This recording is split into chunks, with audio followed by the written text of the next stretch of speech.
Cigars with the scent of potpourri, films we commit to memory. Crossing the felt ropes, watching from home on my TV, looking at all my eyes can see. They tell me I view obsessively. Hello and welcome to The Obsessive Viewer. We're a weekly podcast that reviews one or two new release titles every episode with an occasional free-for-all segment at the end that we call Potpourri. You can find more of our work, including my written reviews, full episode show notes, and the complete backlog of our episodes at obsessiveviewer.com. You can also write into the show by emailing me at matt@obsessiveviewer.com. And if you'd like to support us and get access to hundreds of exclusive episodes, you can join our Patreon at patreon.com/obsessiveviewer, where you can get access to content at any of our tier levels on a recurring monthly subscription basis, or you can buy individual collections a la carte in the Patreon shop section. And currently in December for the holidays, there is a promotion going where your first month of Patreon membership on Obsessive Viewer on our Patreon is discounted to 10% if you use the code Holiday 2024 for your first month for tier subscriptions, or 10% off everything in the Patreon shop. So check that out. Of course, it has hundreds and hundreds of exclusive audio and some video content, ranging from immediate reaction movie reviews, TV reviews, book reviews, commentary tracks, audio tests, B-roll recordings, and a whole bunch of stuff. Check all that out and sign up at patreon.com/obsessiveviewer. I'm your host, Matt Hurt, and you can find me on social media, including Letterboxd, at the username of Obsessive Viewer. And later in the show, I'll be reviewing the new Kyle Mooney directed comedy from A24, Y2K. But before that, we'll be talking a bit about this year's Indiana Film Journalists Association Award nominees that was released this week. And then we'll review the new James Mangold film, A Complete Unknown, in this week's feature review. And joining me tonight for this episode, at least the first part of the episode, is my friend and IFJA colleague whose work can be found at MidwestFilmJournal.com, and he can be followed on Letterboxd at the handle of wounded_kite, right? Yes. It's Mitch Ringenberg. Welcome back to the show, Mitch. How is it going this evening? Going pretty well, man. It's good to be here. Nice. It's great to have you on. It's great to have you back.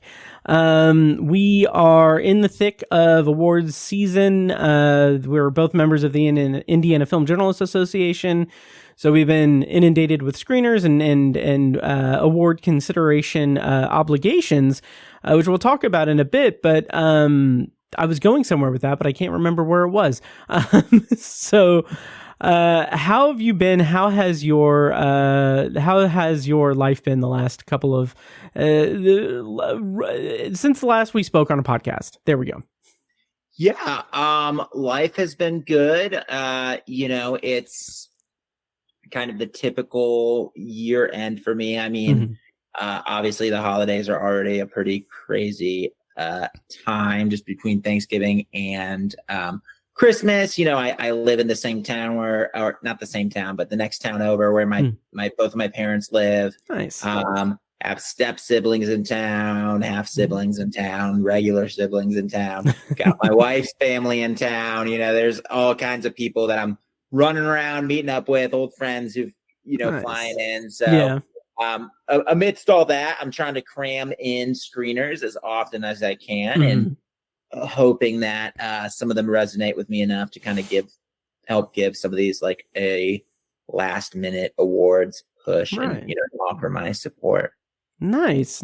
Well, it sounds hectic, and it's been hectic for me too in terms of releasing content, really. So by the time people are listening to this, I'm posting this probably on Friday instead of Thursday like I usually do, because on Wednesday, assuming I can get it edited and everything, I have a bonus episode that's going to be out with Joe Shearer, where he and I talk about just stuff we've watched for awards consideration. So that's a really fun chat, and I'm really looking forward to people listening to that. And so it's been busy over here at Obsessive Viewer Industries. Yeah. So. But I did want to mention,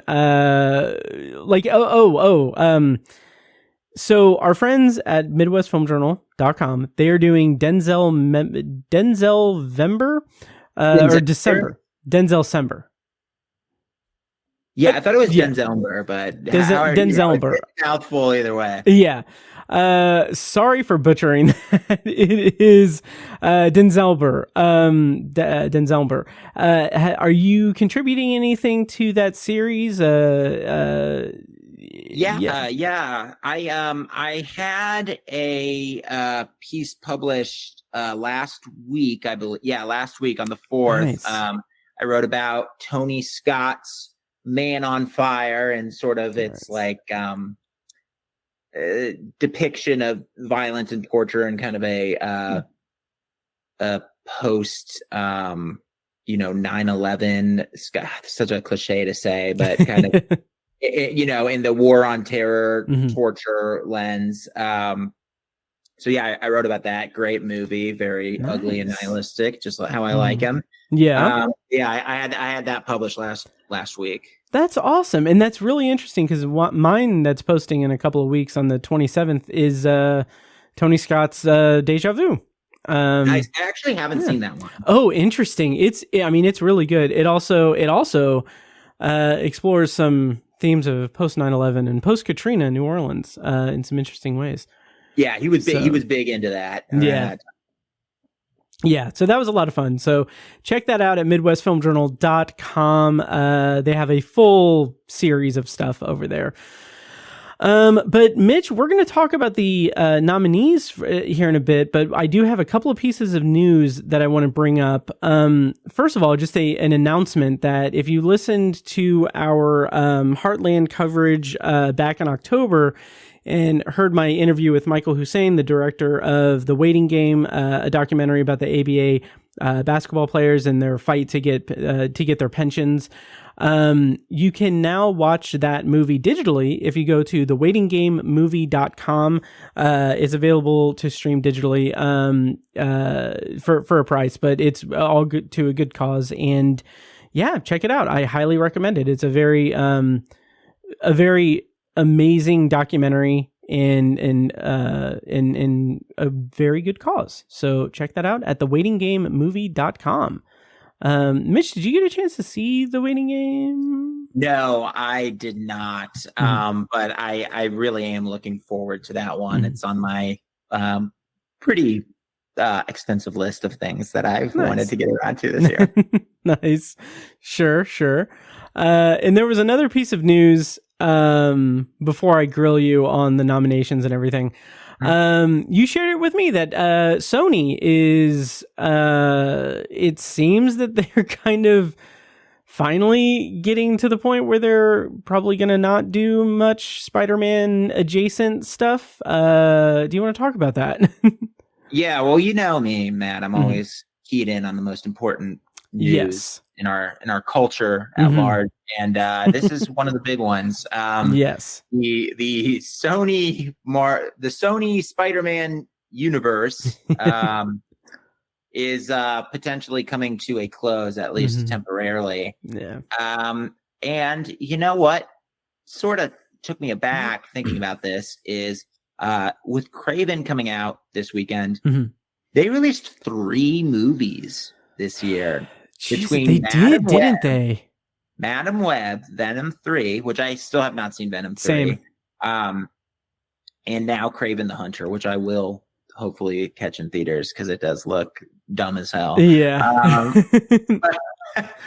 But that really took me aback because when I think about it, I kind of forget just how many movies they've attempted. And they absolutely. Really went full force this year.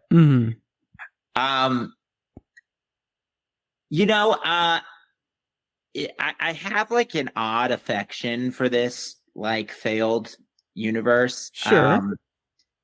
Even though it kind of represents everything that's wrong with modern blockbuster filmmaking.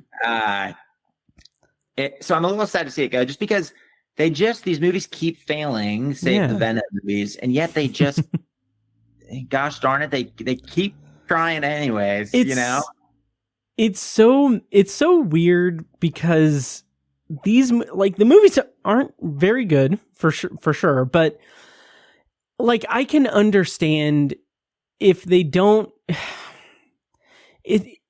anytime there's this kind of like just complete flop of a cinematic universe thing, and I've talked about it before, but like this idea that like, okay, we'll do a Sinister Six movie, we'll do a whole universe of villains and they'll team up and they'll be like anti-heroes and stuff, like do that. Like why are you muddling in like these disconnected things and like starting and stopping these things? Like I know that there's a whole business side to it and everything, but like just shit or get off the pot.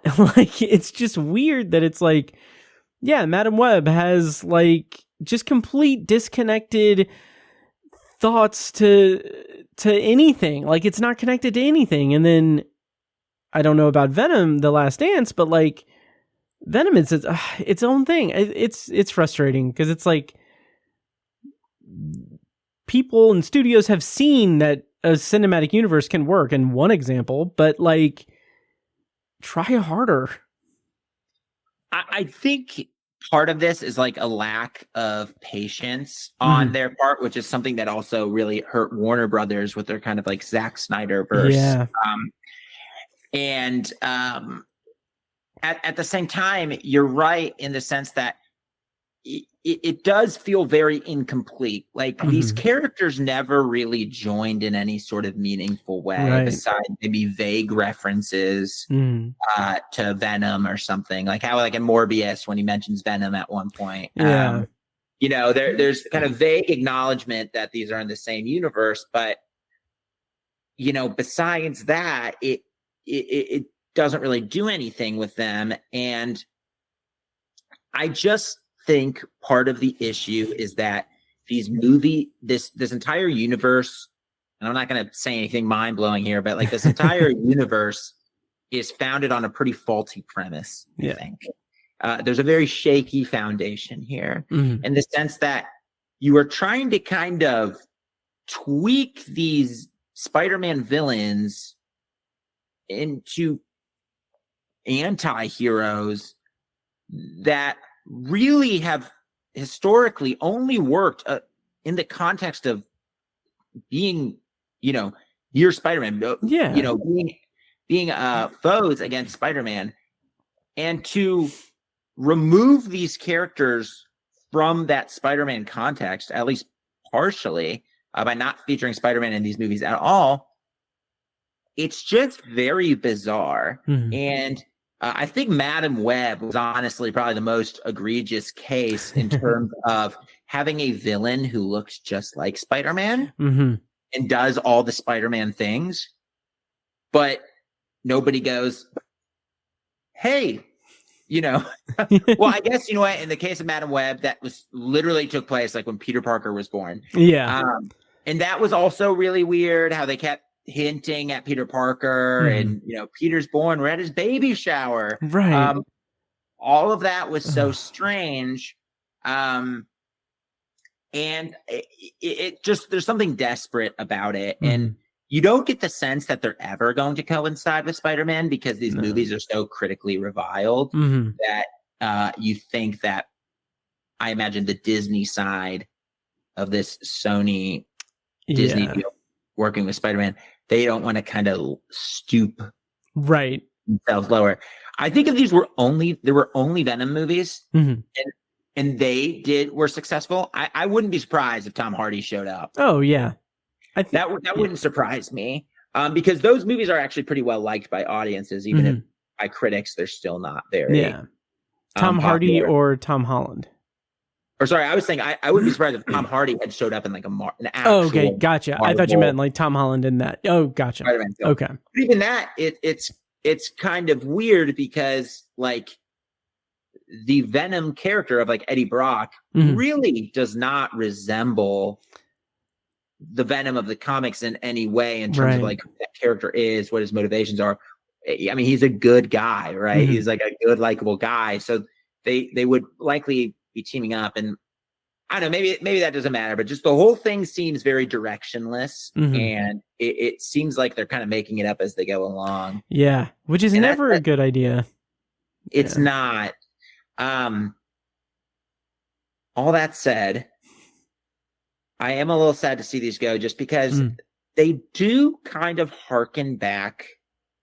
This is really me kind of having a rotten brain. Sure. And or brain rot, as the kids say, Mhm.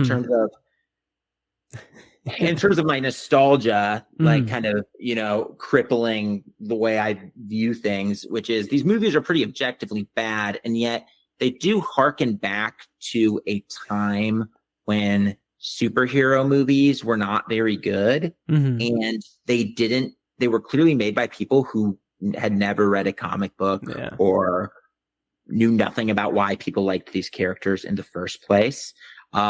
See, Spawn from 1997 or Daredevil with Ben Affleck, these kind of movies where they just felt kind of junky and disposable. Yeah. And really didn't get the source material. And that's what these kind of feel like. They feel like they were ripped out of like 2001. Yeah. But, Yeah. I don't know. There's something kind of fun about that to me, even if they suck. I totally get that. And it kind of seems like a weird like counter to the more like the beefier like Marvel Studios stuff, like the big tentpole comic book movies that are like all interconnected and everything. Like these are like little niche things that you're not going to think much about until the next one comes out and is unconnected to it. So I can get behind. I have nothing against them except that they suck. But yeah. I have nothing against them except I do not enjoy them. Yeah, exactly. I think maybe it just speaks to sort of like the pretense that some of these Marvel movies have, where it's almost assuming we, the viewer, say you're watching like the Marvels. It's almost assuming that we, the viewer, are like, yes, you love the Disney Plus shows, right? And you loved Captain Marvel, and you love your old pal Nick Fury. He's here. Remember him? It's kind of like almost assuming this level of love and investment in a way that's like a little irritating, I think, when the movie's not that good. Oh, yeah. And I say this, that's just a random example. I haven't seen the Marvels, but I know that was one of the less popular ones. But I think the Marvels so there is something nice about these movies where you're like, we're just fucking making this stuff. Yeah. Oh, yeah.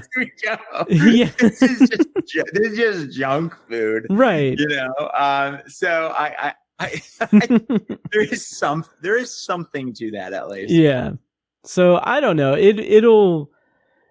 I don't know. I'm curious what, if anything, would fill the void if they do stop making these movies. Not necessarily from them, but like, I wonder if we'll get like another like run of movies that are just kind of, underdeveloped and shitty, but still in that same vein. I don't know. We'll see. Do you think this is the last we truly see of this universe? I would say yes, probably. Assuming that Kraven the Hunter doesn't do big business. Yeah, which I feel like it's not going to do well. No. I don't know. I can see like I can see and maybe even want like a one-off movie, like a Spider-Man movie that is in the Marvel Cinematic Universe, that is like a multiverse thing that ties them together. Like that would be interesting to me, but I would want that to be the end of this universe. Like I would want that to be like the swan song to it. I'm just so burnt out on multiverse stuff. Oh, me too. Yeah. And I also, what I would like if Sony was to do another thing is, and this could, you know what? I bet if I said this to Evan Dossie, he'd be like, this is a terrible idea. Cause he's kind of a resident Marvel head. Yeah. But I don't care. I would like to see Sam Raimi do a 45-year-old Peter Parker Spider-Man 4. However, I would not want it to be tied into the MCU whatsoever. Okay. Yeah. Whatsoever. Interesting. And unfortunately, just because I felt like those movies, the Sam Raimi Spider-Man movies, have so much more personality and so much more of a authorial stamp than something like even Spider-Man No Way Home. Yeah. And unfortunately, I just think it's like Pandora's box has been opened. Mm-hmm. So it's like we're probably going to see Tobey Maguire as Peter Parker again, but like it's going to be in some big dumb Doomsday or something. Right. And I just don't get about that. But yeah. The whole multiverse thing, like the whole MCU at this point, it's just, it'll take a lot to bring me back into the fold and make me interested in it, because I'm still going to see the movies because, I'm me. But it's just, like my enthusiasm has sunk so low for the last several years at this point. I mean, I was losing interest in like 2013. So oh, wow. Wow. I mean, but don't get me wrong, I've still seen most of them, but I was really dragging my feet around the time of like Thor: The Dark World. Oh, yeah. Well, that's fair. Yeah. Yeah. Anywho. So RIP to the Spider-Man adjacent universe for Sony. You weren't good, but you weren't good. So, but yeah, on to brighter topics though. Do you want to talk a little bit about the IFJA Award nominees that were announced this week on the internet? And we don't need to run down each category or anything like that. Just like kind of overall vibes. How do you feel about this year's crop of nominees for the IFJA Awards that we're going to be voting on this weekend? Yeah, I'm probably repeating what a couple of the members have already probably posted on their social medias and stuff like that. But I will echo these sentiments. Which is like, first of all, I think it's awesome that I actually really like that we have a wide range of nominees each year, even though that often draws ire from people on film Twitter and stuff like that and Reddit, but also that's kind of like our stamp. Like that's at this point, it's like kind of what we do. So it makes us unique. If sometimes stuff gets nominated, obviously, like any film critic group, that I'm like, I wouldn't have nominated that. Oh yeah, but, that's kind of what's fun. And I do think what's awesome is that because of that, we get nominations for movies like, first of all, the fact that The Substance has the most nominations of any film. Yeah. Year, I think is great. I love that. My favorite movie of the year. Nice. And I mean, that alone, I think it makes the IFJA very cool, in my opinion. I agree. And I also love that we get movies like nominated like In a Violent Nature or The People's Joker. You know? Movies that are kind of ultra low budget and certainly not for everyone. Both of those movies, I imagine, are pretty polarizing to like your average viewer that watches them, but they're both very visionary, very distinct, and incredibly memorable, whether you like them or not. Yeah. And so I personally just love that. I think if I was in another film critic circle where there's 5 nominees every year, I'd be bummed. Like, well, In a Violent Nature is like one of my favorite movies of the year, and no one else voted for it. Or and that's the crazy thing. Like, I don't know how many members like other regional critics groups have or anything like that, but like we're a plucky group of 24, 25 people in this group, and like to think that like bigger critic circles have like over 100 or hundreds of people voting on it and have like a limited amount of nominees, like that feels like shortchanging the cinematic landscape a little bit. Sure. Yeah. We have a lot of representation in terms of genre, in terms of genres, and things like horror and science fiction. Those are things that are not typically represented Right. in during awards time, but like genre film is kind of one of my favorite things about movies, Same. and so I love that we're in a group that can recognize those things. Yeah, absolutely. So anything else that stands out with it? We have a handful of days before we vote. What movie are you wanting to catch up on before the meeting that you haven't yet? So I'm actually halfway through Nickel Boys, and I would have finished it. If I hadn't harangued you into this podcast. If you didn't make me sit in this goddamn podcast. I had to put together a spice rack last night, and it interfered. My wife was like, "You said you would put this up." Nice. That's like, I didn't say that. So I wasn't able to finish Nickel Boys, which was I'm honestly not even sure how I feel about the movie yet. Oh yeah, it's very. I appreciate how unique it is. Mm-hmm. But I'm eager to finish it, but definitely not casual viewing. So I'm probably gonna plug my headphones in and finish that on the iPad tonight. Nice. So that's a big one I want to get around to. And obviously, like, I did not do a great job catching up on documentaries. Mm-hmm. So if I can maybe squeeze a couple of those in, I would also like to do that. Nice. We'll see if I do, though, because unfortunately, I'm going to a wedding in New Orleans this weekend. So wow. On Thursday. So I have dang. Are you going to be back for the meeting? I can't remember. No. Oh, okay. No, I will not, because my flight's at 1 p.m. So okay. It won't. You will be missed. Yes, thank you.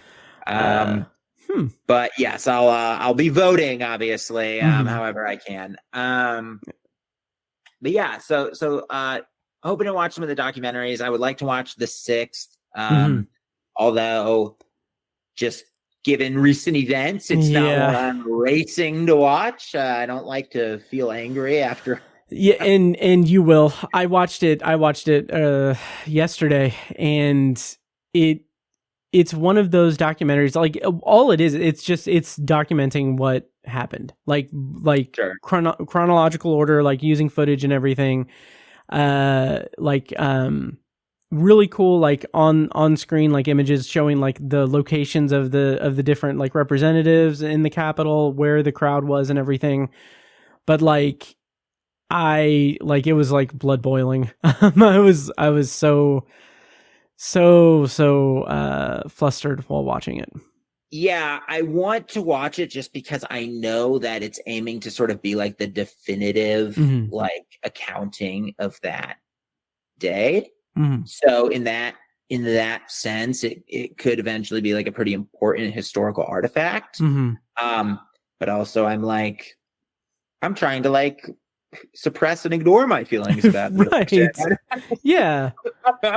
Yeah. I didn't want to, well, maybe another documentary that you can watch is the Speedway Murders, which I fear is not going to get much play in the voting at all. But I'm glad that we got it nominated, because I was very, very much taken with that documentary. Well, I didn't even realize that you at one point were working on a Speedway Murders book. Yes.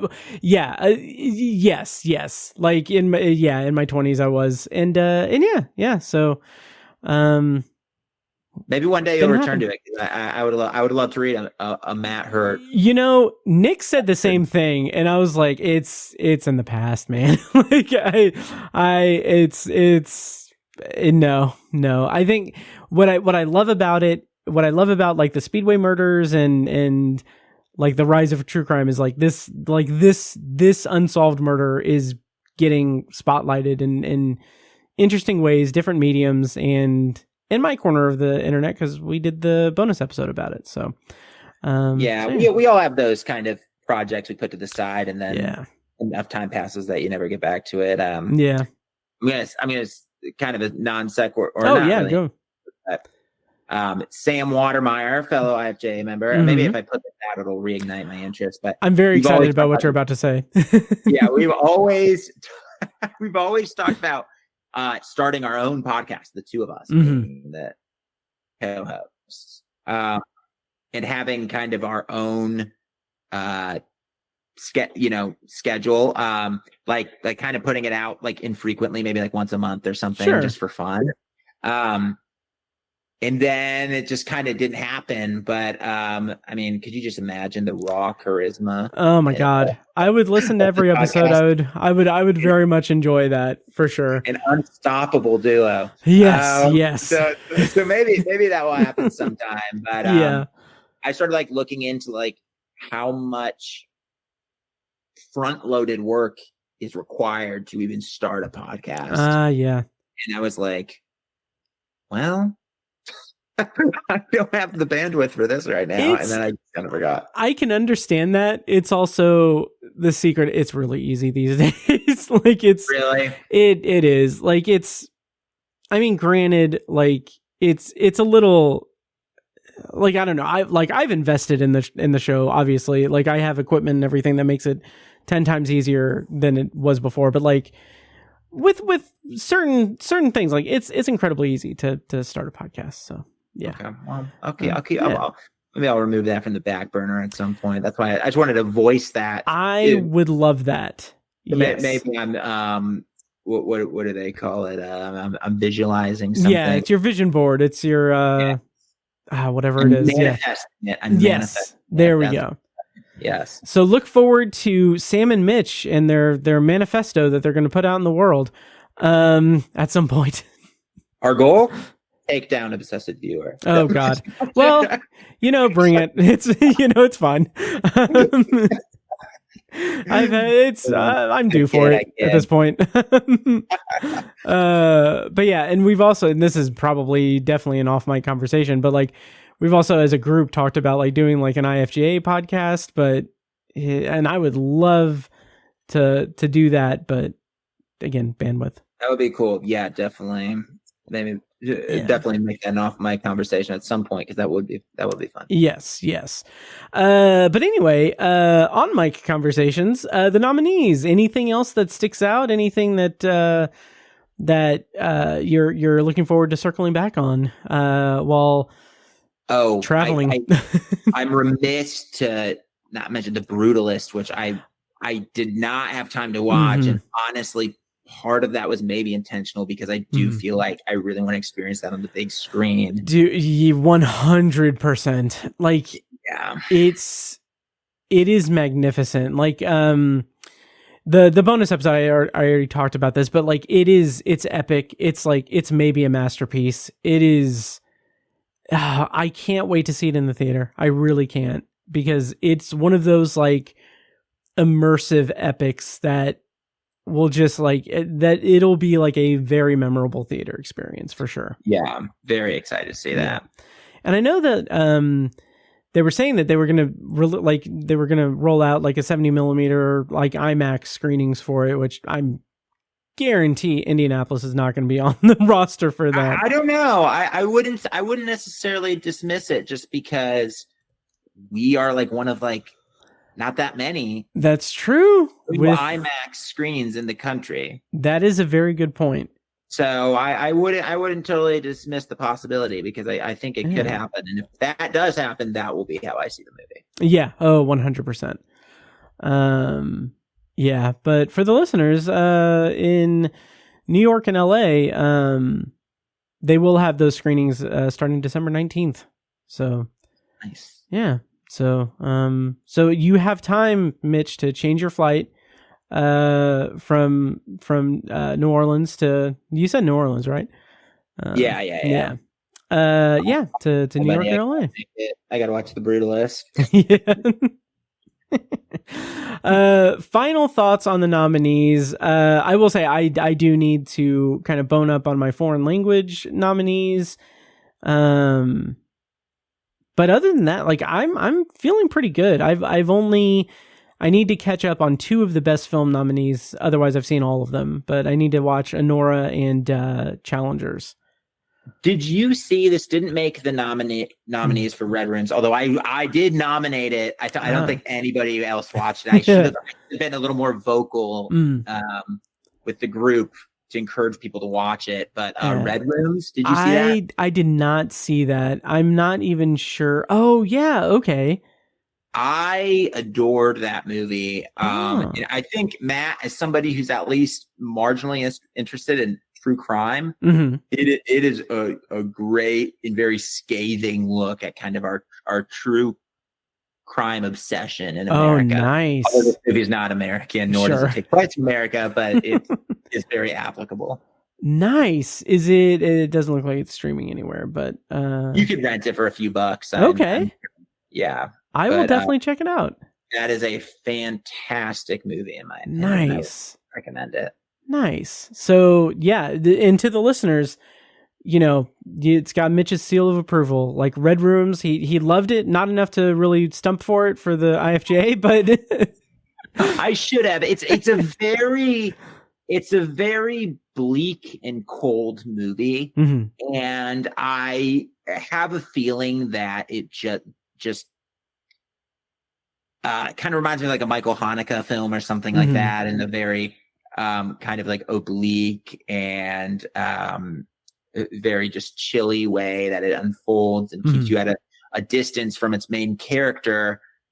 So I could see it not being a hit with everybody. So maybe that was sort of what, but I should have just done for it because I did love it. And it is $3.99 to rent on Amazon. So, nice. Okay. I will add that to the list.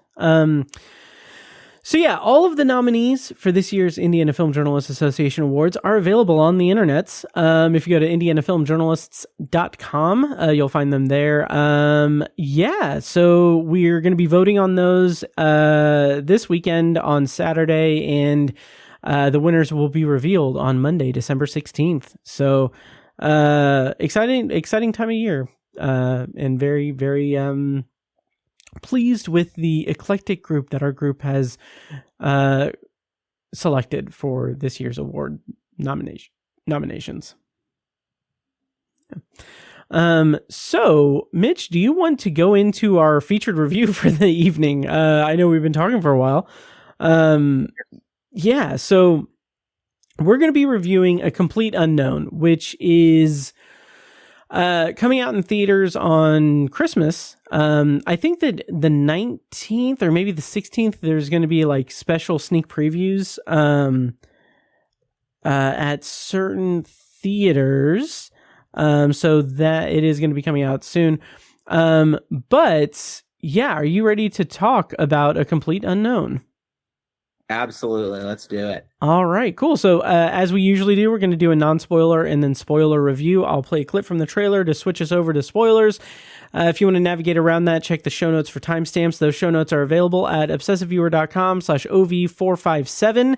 And also in your podcast app or YouTube or the description on YouTube if you're watching it. I had a friend of mine message me, and like she was watching my Wicked review, and she was like, "You need to put timestamps in it." And I was like, "Look at the description."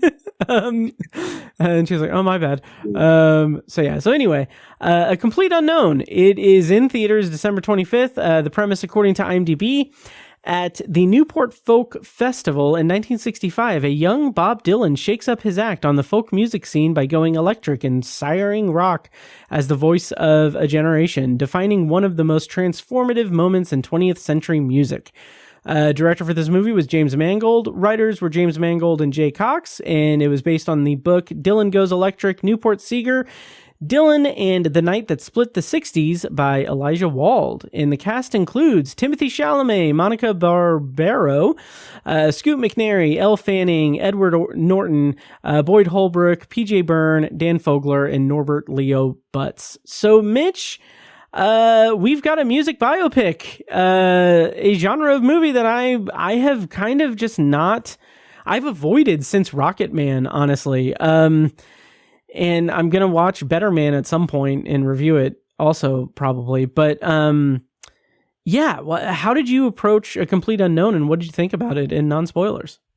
So I'm right there with you in in terms of just not really loving music biopics in general, especially a lot of these high profile award season ones that seem just to be kind of generated to get a best actor nom for whoever, you know, the main performer is.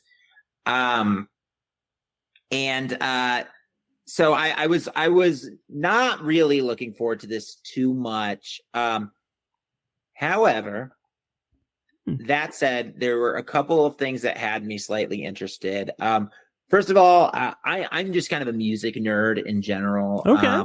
I have a very chaotic and eclectic taste in music, and I do love Bob Dylan. I mean, I've gone deep on Bob Dylan for many years. Big fan. He has a fascinating career with so many different phases and deep cuts to dive into, and every decade kind of has hidden gems, and just the evolution of his career is really fascinating. So there is his different eras. Yes, his different eras, of which he has many. There's a lot of material to mine there. And also there's kind of the mild interest in the sense of James Mangold kind of returning to a genre that he helped, kind of the modern biopic. He sort of helped cement the formula for that with Walk the Line. There was kind of the 1-2 punch of Ray, and then Walk the Line, which was James Mangold's film. And just seeing him return to that genre, I was curious if he would have something new to say or do, you know, in a genre that's become very oversaturated and pretty cliche and frankly pretty unbearable in my opinion. If there was something he could do to kind of elevate this genre once again, he did it once. Can he do that again? And I would say he did not do that. I was pretty underwhelmed by the movie overall. It succumbs to what I think are like the worst cliches of the music biopic, which is, to me, well, two things. One, where the movie doesn't have a very compelling like structure, like the narrative doesn't have a very compelling structure, where you feel like you're watching kind of like a dramatization of someone's Wikipedia page. Yes. Where it's just kind of showing you random events, but not really telling like a compelling narrative. It just feels like dutifully checking off, you know, each important event. The other problem is that it kind of depicts these events in a way that feels pretty corny and unrealistic at times. This movie has so many scenes. I mean, almost every scene in the movie is Bob Dylan and someone else having some exchange, and then voila, he has the idea for this song. Right. He performs it, you know? And he performs it perfectly. And he performed it perfectly, and everybody around him is stunned at his talent. Now, I just have a hard time believing it unfolded that way. I do believe that there were people in a room early in his career who probably did see Bob Dylan and were blown away by his level of talent. And I think the movie does do a good job in terms of the performances are great. And Timothée Chalamet, think of how distinct of a person Bob Dylan is. Oh, 100%. His sound, his voice, the way he looks. That's very hard for an actor to do without just looking like they're in an SNL sketch. Right. You know, copying Bob Dylan. And I honestly kind of bought Chalamet as Bob Dylan. I also think the movie does a pretty good job of showing you how different Dylan's style was in this really niche scene in American music. You know, how he kind of took a wrecking ball to this folk scene that was so steeped in tradition and a very specific structure, and how he brought in these other influences and very cryptic and oblique, like I think this is like the third time I said oblique, sorry, but these very cryptic lyrics that really went against the grain. And I thought the movie did great that. The final issue to me, though, is that I don't think I found the movie fairly engaging just in terms of like being a Bob Dylan fan and just watching kind of a depiction of these events that I've read about before, right? And the movie's very handsomely shot and directed by James Mangold. So just in that sense, I think I was like, oh, this is engaging enough. Yeah. I think if I was not familiar with Bob Dylan and I went to see this movie, I would not really walk away knowing much about Bob Dylan. Yes. And that's where I am. Yeah. Yes. Like it's so interesting because that perspective is really unique because like, his story, you know more about Bob Dylan than I do. My kind of entry point with Bob Dylan is like, I know a lot of his big songs, but like the most familiar I am with his work is like a rock cover of Girl from the North Country that was in Sons of Anarchy. And I love that cover. I think it's great. Yeah. But like, I never really like went through his catalog or anything like that. And so going into this movie, like I was already kind of predisposed to not be interested in it. I was inaccurate earlier. I did see Elvis. So that's the last like music biopic that I've watched. But even like movies like Rocket Man and Elvis, that they try to like stylize the format of the music biopic, it's still a music biopic. And this movie doesn't have much flair to it. It's more conventionally done. And my big kind of sticking point with it is that, yes, it is very competently made. It's very like it looks really good. Like in terms of the period setting, it's evocative of the era and everything. And Timothée Chalamet does do a great job, but I just felt like it was a little bit of a piecemealed story of a certain era of his life, and the sum of all of those parts didn't really land well with me, because when you get to like him rocking the boat, in terms of like instituting like really big change in this folk music scene, it's like, yeah, that's really cool. That's a big moment in the movie, but it's also like, I feel like it wasn't really built up to that point all that well.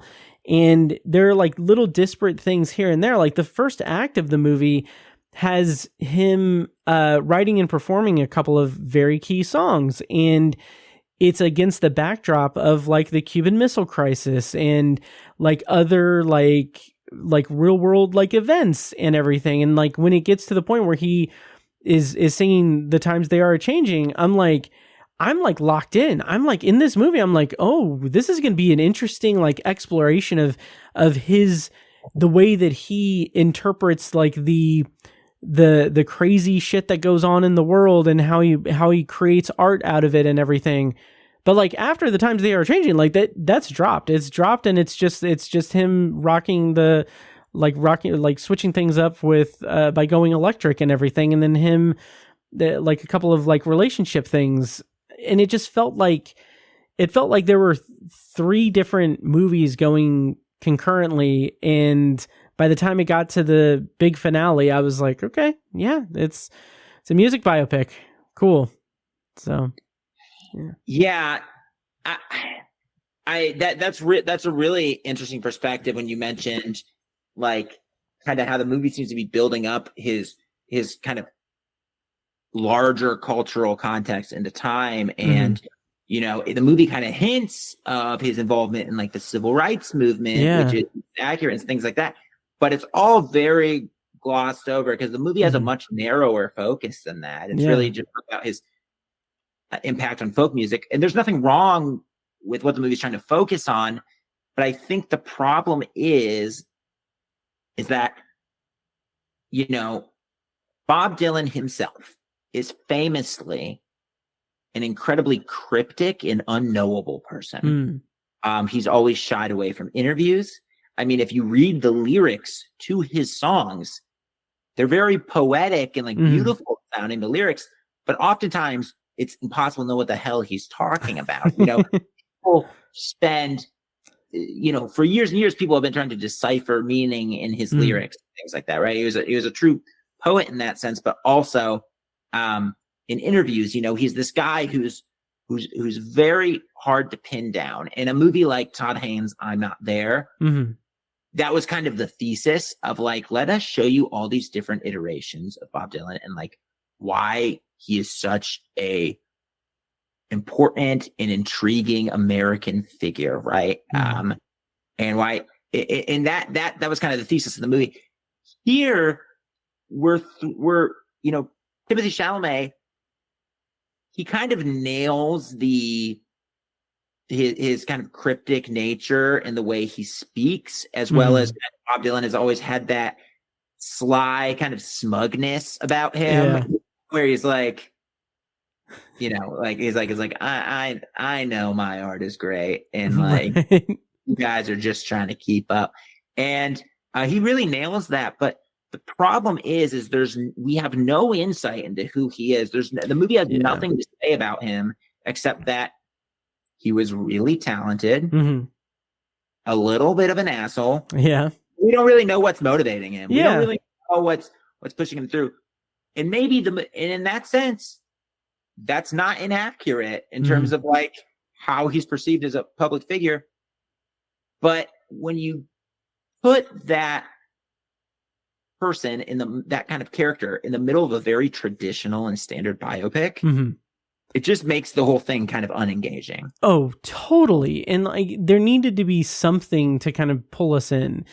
And like I said, like, I mean, there's stuff with him and Joan Baez, and it felt like it was hitting the bullet points, like you said, of the Wikipedia entry. And it just felt like there wasn't much cohesiveness to the story to kind of really bring us along the way. Yeah, I mean, there's a moment in this movie that I won't reveal too many details, not to spoil it, but not that you can really spoil this movie. That's what I was thinking too. But there's a moment when one of his love interests in the film, tells him like, "Hey, I can't do this. Yeah. Like people in your life are kind of sucked up into your orbit, you know, and I don't want to just be like another person in your orbit." That's not like what she says, but it's kind of the effect of what she's saying. You know, like you're this great big thing, and like there's no way you can possibly devote the amount of attention to me that I need to have this relationship. And it's supposed to be kind of this heartbreaking moment where, you know, Dylan, this one potentially real and lasting relationship is broken. And yet, as the audience member, I felt nothing. Yeah. Because I don't really know anything about him. No. So it just didn't hit. And you could tell it was supposed to. You know, all you kind of get is like, yeah, he is kind of a dick. Like, right. So like, yeah, you're probably right not to be with him. And it's okay that the movie's kind of portraying him as a little bit of a dick or like a little bit difficult, but there's no nuance really. No. He is. There's no insight, and I think that's a real missed opportunity because, you know, he has a 60+ year career, and this is the first true like music biopic that we have gotten of Bob Dylan, right? At such a high caliber in terms of like who is involved and things like that. So I did find this to be a bit of a missed opportunity. Yeah, same here. And do you know or have any inclination if he was involved in the movie at all, like in terms of producing it, or was it because it does seem very guarded. It seems like not to say that it needs to be like a hit piece on him or anything like that, but like there are elements of it that, yeah, he does come across as a dick quite a bit throughout the movie, but it feels like there's so much that's glossed over. Like one of the pivotal relationships in the movie is glossed over to the point where it's at a different point in like a scene after like we've seen them at another point. Like it seems with no like connective tissue of that. It's just like, oh, okay, well now time has passed and this is what they're up to. We can talk more about that in spoilers, I think. But yeah, it just seems very disconnected. And I don't know, do you have any idea if maybe he was involved in it? I've seen some articles that have said like he had a couple ideas for the movie that they put in, at least like one of his ideas. I don't know what that was. I know he had one idea, and I think I might be misquoting, but I don't think I am, which is like, it was like he had an idea for something that was like didn't actually happen, like a little detail in the movie. And they were like, and James Mangold was like, well, that's Bob Dylan just being cheeky. Like he's trying to kind of mess with the audience a little bit, and subvert things because like, you know, we do get from this movie, like he's a subversive guy, right? Like, like, he's a guy who doesn't want to, you know, go along with expectations. Like he gets satisfaction out of kind of doing the opposite of what is expected of him. And, you know, that attitude is one that's like admirable and obviously results in some really great art in his case. But you kind of wish that James Mangold maybe had the same attitude of like, hey, maybe I'm not going to maybe I'm going to subvert some expectations. Maybe I'm going to give this movie sort of a more anarchic spirit, like a young Bob Dylan. And no, he kind of takes the most like staid and boring route. It's very disappointing because like we kind of talked about at the top, James Mangold, like he did walk the line, and like that's still to this day is a very, very, very good music biopic. Kind of set the standard, like you said, and I've got to say, like, we can talk a little bit about Walk Hard just dismantling the music biopic forever, but like, because of this movie and because of Timothée Chalamet's performance and because of Bob Dylan as a person, in my head, I have had John C. Reilly, the song from Walk Hard, Royal Jelly, which is kind of the riff on Bob Dylan. I've had that stuck in my head for the last week since we saw this movie. Great movie. And you're we had a little discussion before the movie started of like, you know, it's odd that a movie like, and I don't know, maybe the general public, I don't think the general public probably does feel this way because we have movies like One Love and like several years ago, Bohemian Rhapsody, that have become such huge hits. So clearly these kind of work on people when they're done with a certain level of competence. But I guess, you know, to movie nerds like us, it is odd that there's this movie like Walk Hard, which is a spoof of this genre, that really seems to have kind of, a lot of people seem to agree with, like, it kind of leaves, when you see that and then you watch more music biopics, it somehow pointed out the flaws in those movies so well that, and those cliches so well that, like, it actively kind of made like future music biopics like actually kind of suffer as a result. Oh yes. And we were talking about how there's not really any other spoof of a genre where that happened. It's not like you watch a gun and you go, oh, well, I just can't watch one of these Liam Neeson cop movies anymore. Or you watch Scary Movie, you're like, oh, I can't see another Scream film. Because, you know, they're all, that really point out that. So I don't know what it is about Walk Hard that truly obliterated music. And like I had kind of posited that maybe it's because music biopics are more self-serious or more there's a lot of weight behind it to do like a very serious and somber like story about tortured artists and whatnot, and maybe that's why it dismantled it completely. That's a good point, because like cop movies and, police procedurals and slasher movies and horror movies are kind of fun. Yeah. Right? Like, you're sort of there for the formula. Mm-hmm. And a lot of these music biopics aren't necessarily fun to right. watch. And there is a level of like portent there that maybe rubs you the wrong way when you see how cliche they are. Sure. Although there is a little bit of fun, I think, scenes where it's like, I mean, it's so simple, but there are, scenes even in this movie where I got some level of satisfaction of like Bob Dylan playing a song, people being like, my God, who is it? Yeah. And there's magic to that. Satisfying about it, Oh, absolutely. But it's not enough, I think, to salvage this movie. And unfortunately, this movie is like that scene over and over. Oh, absolutely. And I mean, Timothée Chalamet does a great job. But it just feels like that's not enough. It's not enough to really carry it for me.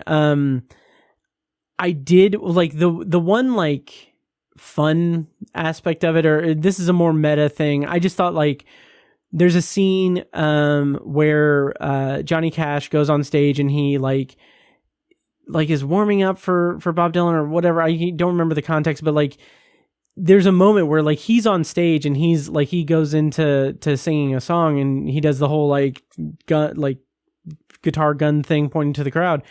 And like there was a moment where I was just like, that is so like that. It's so cool to see James Mangold directing an actor playing Johnny Cash again after Walk the Line. And this one, it's Boyd Holbrook. And I just think that there was something that like tickled my brain about that, like that satisfied me on a meta level. It's like the James Mangold musician cinematic universe. Yes. Something like that, right? It would be really cool if like Joaquin Phoenix showed up. Yes. Johnny Cash, although it's like that movie was 20 years ago, right? So it wouldn't make a ton of sense. Yeah, I'm putting an album together. But yeah, which is funny because like thinking about that, like, oh yeah, that would be really cool, and like that's what Sam Mendes is doing with the Beatles, which who knows how that's going to turn out. Not holding my breath. But, same. Yeah, it just. I mean, it will take a lot for me to be truly excited about one of these. Same. Yeah. Yep. So do you want to go into probably a brief spoiler discussion about some of the finer points of A Complete Unknown? Yeah, let's do it. All right, nice. We are going to go into spoilers. Before we do that, Mitch, what did you rate this on Letterboxd? I give it a 2.5 out of 5 stars. Oh, nice. I would say I'm mixed. Okay. I can't deny that like I did not find the movie to be like an unpleasant watch. Like sure. Like it was smooth viewing. I wasn't actively hating it. Mm-hmm. I was just underwhelmed, I think is how I would say.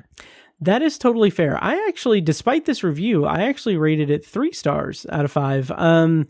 Because again, it's competently made. Timothée Chalamet gives a good performance, and it is a cliched music biopic, but it is at least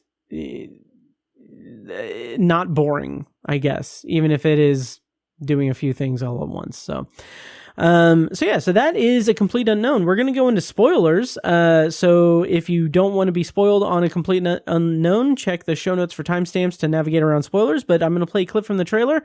When we come back, we're going to be spoiling A Complete Unknown. I want to tell you a little story. A few months back, my friend Woody Guthrie and I, we met a young man. He dropped in on us out of nowhere and he played us a song.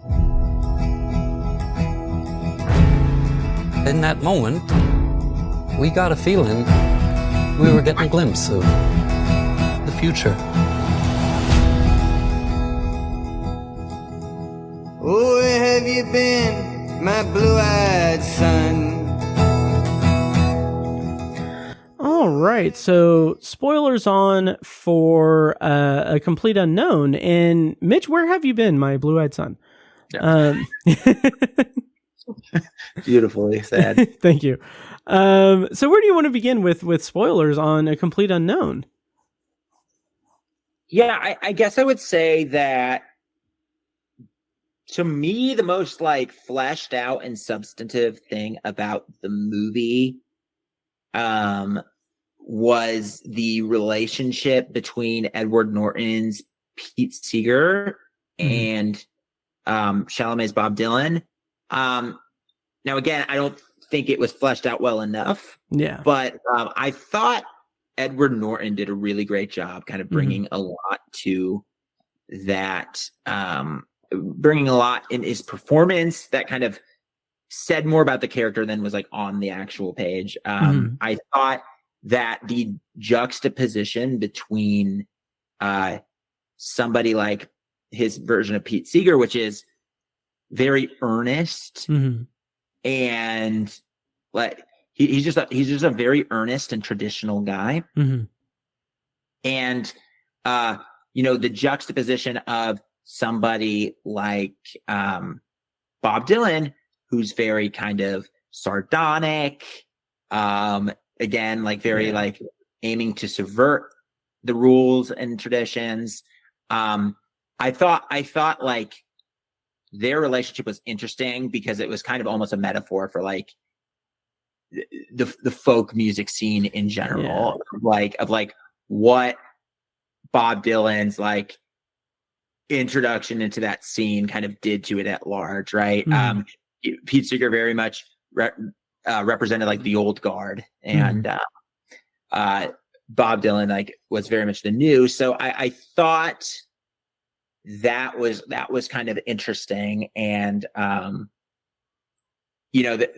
kind of culminates in the Newport Folk Festival. So I thought their arc was pretty enjoyable, and I enjoyed their performances. But again, I just wish there was a little more there. Yeah, absolutely. I do think that in a more focused movie, I would have keyed in more to that dichotomy between the two of them. There's a really good transition. I think there is a scene with Bob Dylan, and then it just transitions over to Pete Seeger doing like his variety show or whatever the show is and everything, and it's just like night and day. Like he's very, like you said, traditional. He seems kind of set in his ways, and by the time we get to the Newport Folk Festival and we get the kind of ramp up of the climactic moment where he's going to play electric and he's going to, ruin everything or whatever. And maybe this is a fault of me, but I was just like, oh, okay, this is what we're building toward. Like, okay, this is what the movie's building toward. Okay, I see that, I guess. Like, there's been some conversations along the way, but it doesn't feel like this is like this, like, steadily moving train from beginning of the movie to the end of the movie. And because of that, I just felt very disaffected and unaffected by like the performance at the end. Cause I was just like, I was kind of sitting there like, okay, well, it looks kind of cheesy for everyone to like react to that like aggressively, which I understand is true to the actual event, but it also felt like, okay, it's hokey. It's just, it seems like weird because it didn't build up to it for me in a meaningful way.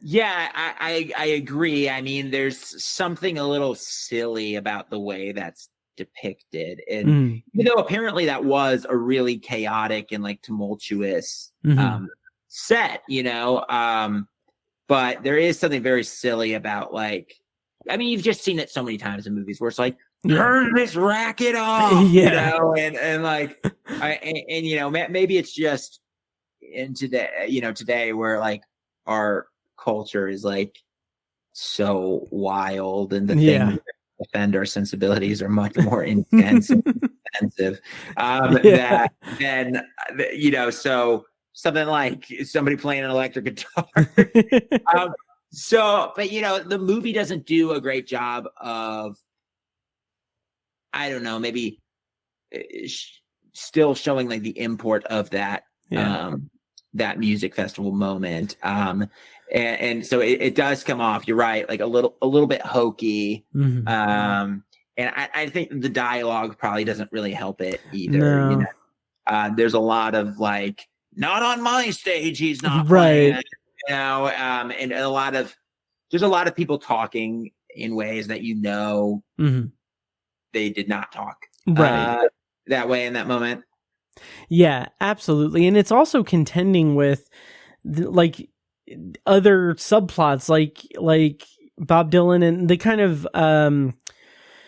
kind of romantic love triangle of him and Joan Baez and Elle Fanning's character. Like, it just seems like it seems like that's an entirely different movie. And like, even when that kind of reaches its apex with his performance with Joan Baez and them kind of having it out on stage a little bit, it just seems like the movie is asking for me to be invested in multiple different like avenues of this movie, and it's not doing the work to make me invested in it. So it just kind of falls a little flat for me. Yeah, and I do think the performances are strong enough that you get mildly invested. Like Mm-hmm. I think, like you said, like you gave it like a 3 out of 5 stars, and it's like I'm kicking myself that I can't remember the name of the woman who plays Joan Baez. Monica Barbaro. Yeah. She's really good. Yeah. As Joan Baez, and I think you get a little bit invested in the relationship just based on the strength of the performances. Mm-hmm. But again, you never really know quite what she's looking for in both their romantic relationship and their artistic partnership. You know, you don't really get much of a sense of what she's looking for, mm-hmm. and you definitely don't get much of a sense of like what Bob Dylan is thinking. You know, right. This. Again, you know, it's like there's like the seeds of something that could be interesting there, but the movie just needs to go on to the next event, you know, and we need to get to the birth of how they made this song, you know, right. Rather than exploring anything interestingly. And I was kind of shocked how like the sheer amount, and the songs are good, so I didn't care, but it's like, I was shocked by like the sheer amount of songs in this movie, and they're played in full. Like, yeah. Like a scene will end, and it'll just be Timothée Chalamet singing the entire song from beginning to end. Right.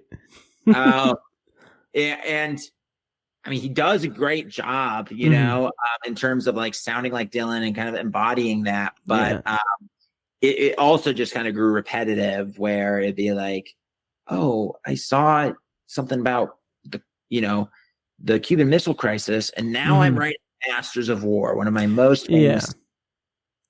And, you know, once again, someone is going to see me playing this song and be blown away. And then it's like, you know, that's my next step up my ladder of success. Yeah. And like the movie touches on there are a few scenes where it's like he's writing, like when whoever he's with is in bed, and like he's up late writing, and like it touches on like, oh, this like kind of like complete like obsession with writing music and doing his art, which is great, but like again, it doesn't touch on it well enough or harp on it enough to really come across as a significant point in the movie of like the story that they're telling about Bob Dylan. It's more like, oh, a few scenes here and there. It's not like like I didn't get the sense that he was all consuming with that, or that's why he was kind of an asshole to people, because he was just concentrating on writing his music. But if that was the point of it, like it felt empty or hollow, because like you said, we don't have much context for who he is as a person in this movie. Yeah. And part of me is because, there are really two things you would walk away from this movie knowing about Bob Dylan if you had never heard him before. Just one, he was very talented, and two, he was kind of hard to work with, right? And be around. Those are really the only two things you would know. And I don't necessarily think how the kind of the remove we get from his internal life, like I don't necessarily think that's unintentional. Like I think Mangold is trying to also hammer down like this guy is a bit of an enigma, you know? Yeah. He's not just that way publicly, like he's that way privately too. Right. That the problem is that they're just you can't just make the character thinly, because they needed to do something more with that. So that's kind of the frustration, and maybe that's why, you know, they haven't made a Bob Dylan biopic until now, because he's such a difficult person to make one for. Yeah. So I don't know. I just wish this had a little more under the hood, so to speak. Same here. And I don't think I really have anything else to say in spoilers about it. No. Any parting thoughts on A Complete Unknown? No, I mean, I wrote a review for this for Midwest Film Journal, which will be published at some point, probably closer to the release date. Yeah. Which is Christmas. But and I honestly could kind of see this being a hit. Yeah. I'm curious how it'll fare. I kind of can, because I just it does go down pretty easy, you know, and the music is good. Yeah. So I can see it being like at least a modest hit. But yeah, anyways, I wrote a review for this for Midwest Film Journal, and it was like barely 700 words. Oh, wow. I was just like, it's a pretty typical biopic. Like, sure. What is there really to say about it? Right. Yeah, it'll be interesting to see how it does at the box office, because I mean, Christmas Day, it's competing with Nosferatu and Baby Girl. So I think it'll do better than both of them. I think so. Yeah, probably. Yeah, I think it's a little bit of a Baby Girl. Yes, I have a feeling. If I was a parent, if I had to take my parent to a movie this Christmas, and those were my three options, even though I liked this the least of those three movies, I would probably take them to see this one. That is a very good point. And it's so funny, because like I was viewing it as like, oh, movie fan, but like it's Christmas, like holiday family like outing. Yeah, I think Complete Unknown's the safer bet of those three. For sure. Sure. Yep. Well, that will do it for our featured review tonight. Here in a bit, I'm going to go into a secondary review of Y2K, but I'm going to bid adieu to Mitch Ringenberg. Thank you so much, Mitch, for joining me. If you could tell people where they can find you online and where they can find your work and what you've got going on.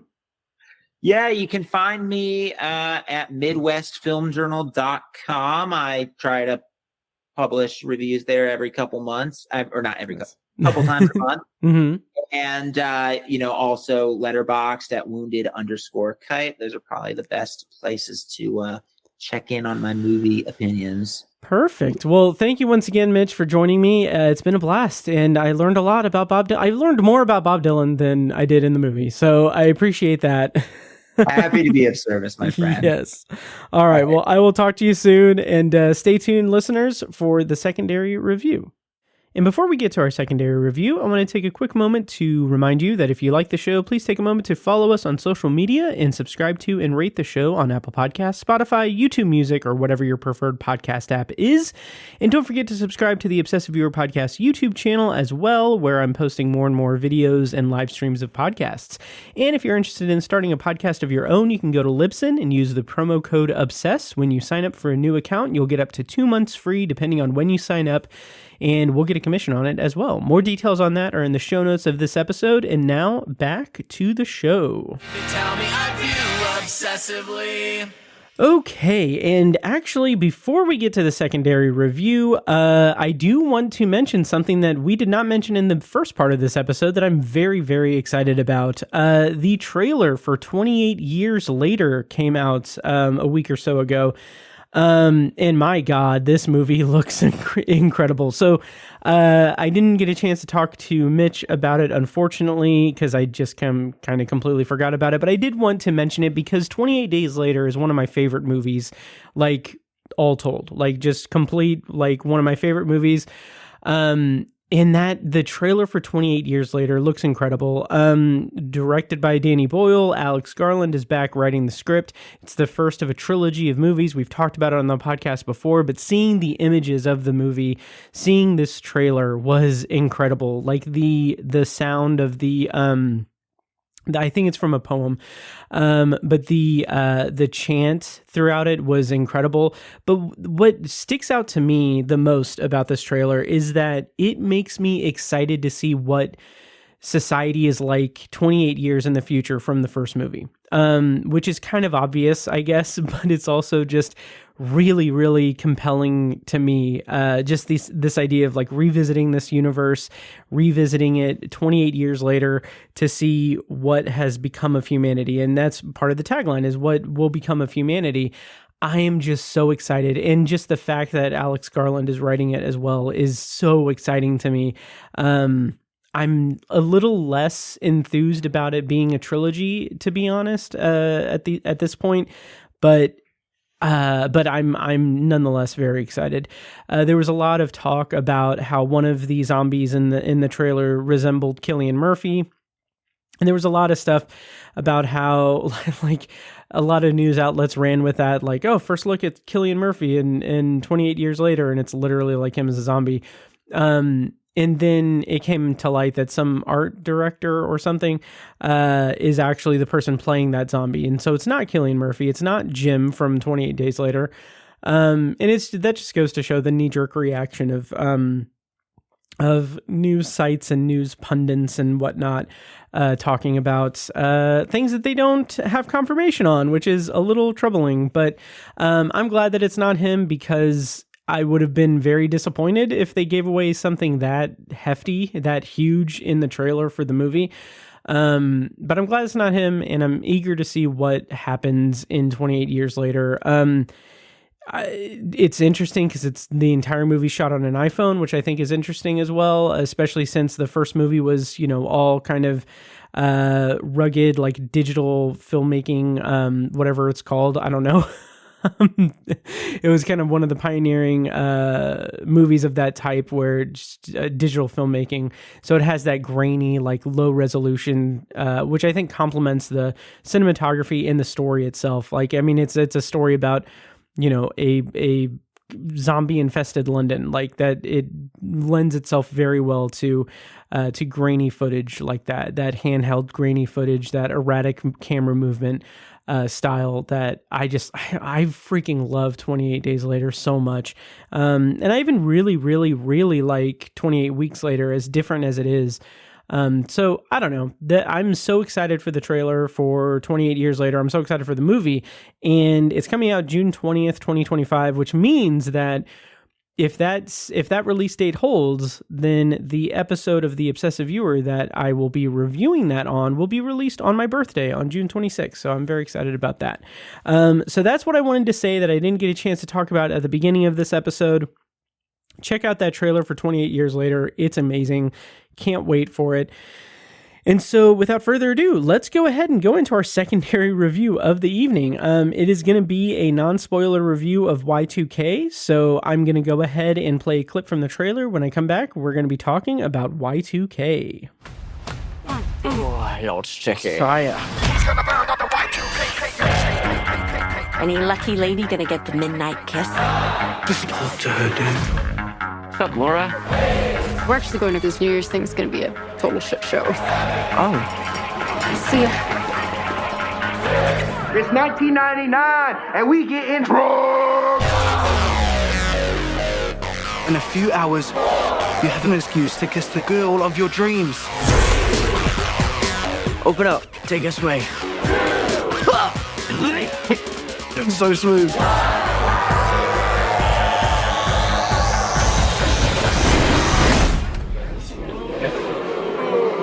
Y2K is real.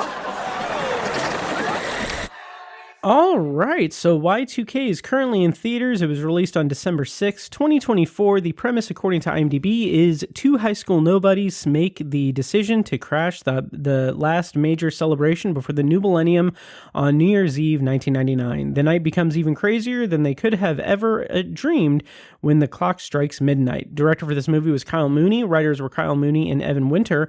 And the cast includes Jaden Martell, Rachel Ziegler, Julian Dennison, Daniel Zolgadari, Lachlan Watson, Kyle Mooney, Eduardo Franco, Mason Gooding, the Kid Leroy, Alicia Silverstone, and Tim Heidecker. So I was excited about this movie because it is that, tried and true teen coming of age comedy, the one night party movie that I'm a huge fan of, that type of movie. With a unique spin on it being a sci-fi disaster movie in Y2K, in this alternate reality where Y2K really did decimate the world. And the way that it depicts that is really pretty clever and fun, in that it gives this sentience to the robots, to the electronics. So like they are forming these huge like monstrosities of electronics, kind of like The Substance to an extent. But with electronics. So like they're piecemealed together with different electronics, like a Tamagotchi. Tamagotchi toy is connected to an RC like truck, and it goes around killing people. And it's really fun. It's really silly. Like you can't take this movie seriously one iota, but it's really fun. It's really silly. But I'll even walk that back a little bit and say that you can take it a little bit seriously, because the movie takes itself somewhat seriously. And by that, I mean, this is an interesting meld of like Can't Hardly Wait and This Is the End. So This Is the End is a great like end of the world comedy. It has like all of those hallmarks of that here, where it is this larger than life, like end of the world scenario that has its comedic bend to it, like the sentient robots, the different interactions that people have with them, the different reactions that people have to them as well. So it has like a good groundswell of comedy in that arena. But then you get the Can't Hardly Wait aspect of it. You have these two teenagers who are, like the description says, they are nobodies. They are kind of losers, kind of on the outskirts. And like Jaden Martell's character, Eli, has a huge crush on Rachel Ziegler, Laura, who is this popular girl who is extremely popular, but she's very bright and smart. She's in like advanced computer classes, and that's how Jaden Martell's character knows her, and they kind of flirt a little bit here and there, but there's that tried and true teen awkwardness where he doesn't know how to really talk to her or how to take that next step to where he can try to ask her out or anything. So it kind of has like a flair of Can't Hardly Wait and Superbad in that regard, because it's a one night party movie where he is trying to get the girl. And what I really found pretty entertaining and compelling about this was that the way that the story goes, the way that the story unfolds, it gets to the point where you have these different characters of different cliques within the high school like society of the movie. You have them banding together. So you have like the popular girls, you have the loser guys that I talked about, you've got stoner people, you've got a big group of people who are all from disparate parts of like high school cliquedom, and they mesh really well together, and they have some really good conversations about their placement in high school and who they are as people, as individuals outside of high school and inside high school. And I just kind of felt like that was played so well and with such earnestness that it kind of elevates the movie past the kind of standard, like, end of the world kind of sci-fi comedy thing that it's being billed as. I think that there's there's a decent amount of heart to those characterizations, to the character interactions as they kind of navigate this new world, like outside of the realm of like their high school cliques and everything. And I think that's something that should be applauded and shown as a unique test, like a unique vision for this movie, is that it didn't need to do that. It doesn't need to do that because the strength of the movie and the strength of the comedy should really rest on that sci-fi element of it, that sci-fi comedy aspect of it. And it does the work of doing some really interesting character building among the characters. So you actually do care about the characters. You care about who they are in the movie and their connections to each other. There are plenty of surprises throughout the run of the movie that obviously I'm not going to give away since this is a non-spoiler review, but there's some pretty kind of audacious things that happen. Like I will say this, once the clock strikes midnight and once everything happens to where, it is the robot uprising storyline, once that comes to pass, it is kind of relentless. It is kind of like this relentless depiction of like these robots killing these teenagers. Like it is fast and quick and furious with these kids just getting decimated at this house party. And it's played up for laughs in certain respects, but it's also somewhat scary, a little bit emotional here and there as well. And that's something I really appreciated about it because it just really establishes the stakes really well. And it does something that made me kind of just feel even more invested in the movie after going through like the first act of the movie being about Eli and his best friend Danny, played by Julian Dennison. Eli and Danny kind of going through their day, kind of like the beginning of Shaun of the Dead, where he's kind of going through the day and all of the weird stuff that's going on in the background is kind of in the background and he's just having a normal day. It's somewhat similar to that. They interact with people that they will interact with later. Kyle Mooney pops up as Garrett, this stoner guy who works at the video store. He's fantastic. He is someone who his comedy styling, like he has a very specific tone and voice to his comedy. From what I've seen from him on like SNL and in like on YouTube and stuff, he has like this very dry kind of laid back wit to him. And that's if you're a fan of Kyle Mooney, I think that you'll appreciate this movie quite a bit. And his role in the movie is pretty fun. Like there's some really fun stuff that he gets to do in it that is pretty entertaining. This movie is set obviously in New Year's Eve, 1999. And so there are a lot of nostalgia pieces in this movie. The soundtrack is great. There's a lot of like really fun needle drops, a lot from like Can't Hardly Wait as well. But there's a lot of really fun stunt casting as well. I read in the plot summary or in the cast rundown, Alicia Silverstone plays Eli's mom in this movie. I thought that was a nice touch. There's also this piece of stunt casting toward the end in the third act that I won't give away, but it's really fun. It's really fun. And again, it's played in earnest. It's a character. It's someone playing themselves. I'll say that much. I probably shouldn't have said that. I'm so sorry. But it's a person playing someone, and the way that this person plays themselves so earnestly and so straightforward and like with this tinge of sadness and like trauma is really entertaining. It's actually really entertaining. So I really appreciated that. But as far as like the nostalgia stuff in this movie, there's a lot of it. It's packed in there, but it never really feels like it's something that is overbearing, or it's not anything that the comedy of the movie is really dependent on. It's not like this nostalgia piece where you're like, okay, well, I'm going to go see Y2K. And if I don't really buy into the kind of almost zombie-like robot apocalypse thing that goes on, maybe I'll like the nostalgia of it. It's not as pronounced as that, but it's still pretty entertaining, and it's subtle enough. I don't know if I would say the word subtle really, but it's downplayed enough that it isn't something that is the sole source of comedy in the movie. So I really appreciated that they kind of held back the urge to do full on like nostalgia bait stuff with the Y2K-ness of it. Because I was someone who was alive in Y2K. Like I was in like 7th or 8th grade,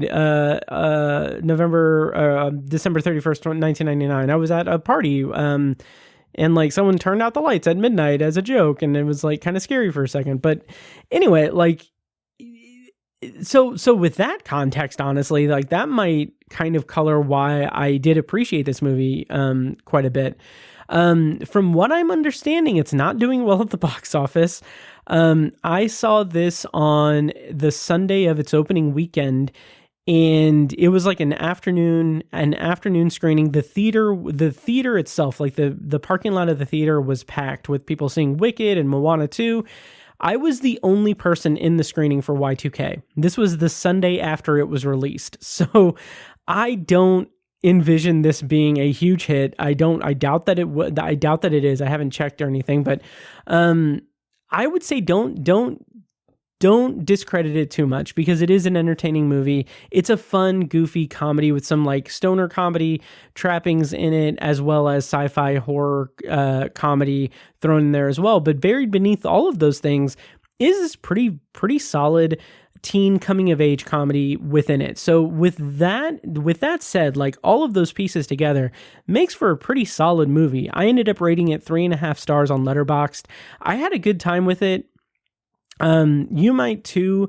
If you do see it, let me know what you thought. But I had a good time with it. I really enjoyed it quite a bit. It's not going to make my end of year list or anything, but it was still a pretty entertaining comedy. And I'm curious to see if and what Kyle Mooney does going forward. I think he did. I want to say that he did Brigsby Bear, which I didn't see, but maybe he did. I don't know. But anyway, but yeah, I'm in on Kyle Mooney, and I think that Y2K is a pretty fun movie that I don't have much negative to say about, which is a positive in my book. Trying to look up what else he has directed, if anything, because I want to say he had some hand in Brigsby Bear. I could be completely wrong. Okay, director. Archival footage itself. Oh my god, this is dead air here. I'm so sorry. No, this is his directorial debut. I stand corrected. Maybe he was just in Brigsby Bear, or maybe I'm just thinking of someone completely different. But either way, I'm curious to see what Kyle Mooney does behind the camera going forward, if he gets the funding to do anything after this, because I do not know if this is going to do terribly well. Yes, he was in Brigsby Bear, which is a movie I have never seen. So anyway, I think that will do it for my review of Y2K. Let me know if you have seen the movie, and if you what you thought of it, if you have any interest in it, what have you, or if you just want to say hi, let me know. And that will do it for this episode of the Obsessive Viewer podcast. I apologize that this didn't come out on Friday like I had planned. It's Saturday night that I'm recording this part of it. I've had a very busy schedule. We voted on the IFJA Awards today. We had a big 4-hour meeting to hash out the nominees, so I did not have a chance to really record this back half of this episode. So I apologize for getting this out late, but I will have stuff on Patreon about the IFJA Awards, and here in a couple of weeks we'll have the end of the year episode where I'll talk about the top 10 movies as voted on by the IFJA. Very excited about the awards. The awards that we awarded today. Those will go live on Monday. The embargo lifts on Monday. I will have a Patreon review of those awards on Monday morning as well. So join Patreon if you want to check that out, or just check any of the IFJA outlets on Monday. But also join Patreon because I've got a lot of stuff up there. So okay, that's it for this week's episode of The Obsessive Viewer. As always, thank you so much for listening, and make sure to follow the show on all of the social medias and subscribe to the podcast on your preferred podcast podcast app. Also, check out our other podcasts, Tower Junkies, a Stephen King podcast hosted by Tiny and myself, and Anthology, the Twilight Zone and Classic Sci-Fi podcast hosted by me. Next week on the show, the plan is to review Mufasa, the Lion King, with a secondary review of Juror number 2. That secondary review is actually up on Patreon right now, so if you don't want to wait until Thursday to hear my review of that with Sam Watermeyer, check it out on Patreon, patreon.com/obsessiveviewer. Until next week, thank you so much for listening, and we'll see you in the next episode. And now, enjoy this short clip from a recent Patreon-exclusive episode. For the full episode and more Patreon-exclusive content, sign up at patreon.com/obsessiveviewer. The way that they described it is there's more speakers like adorning the top of the like ceiling.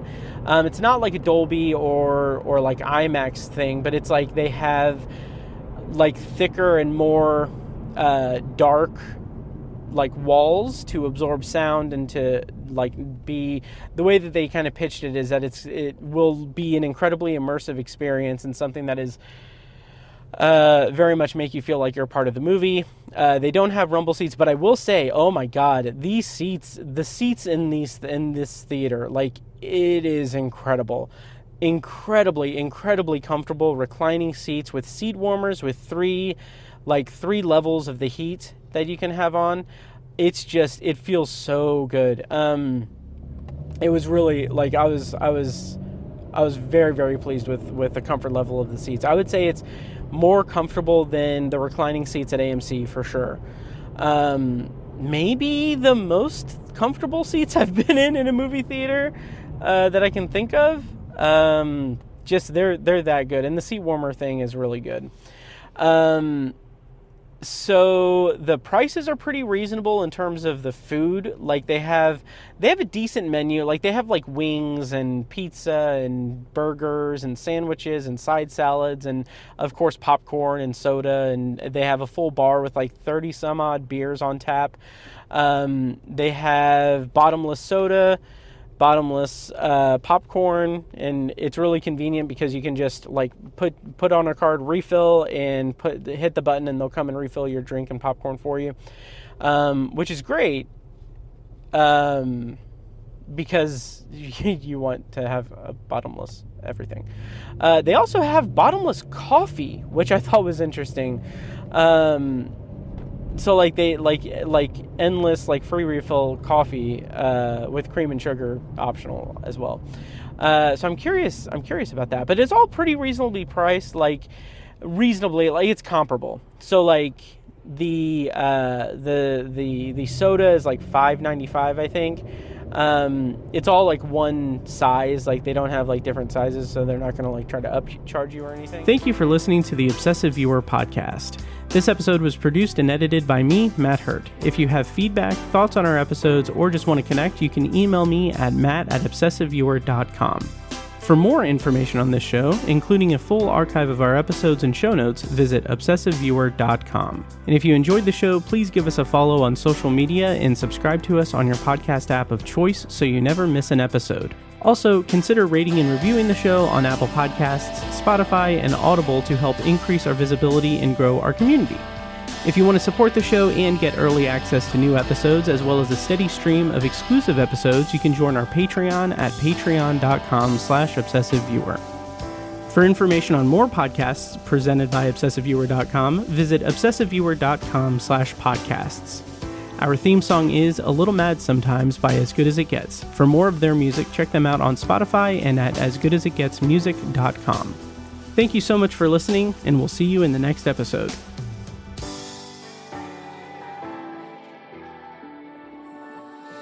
Get up to 2 months of free podcasting service with Libsyn. Check out the show notes for your promo code to get started podcasting today.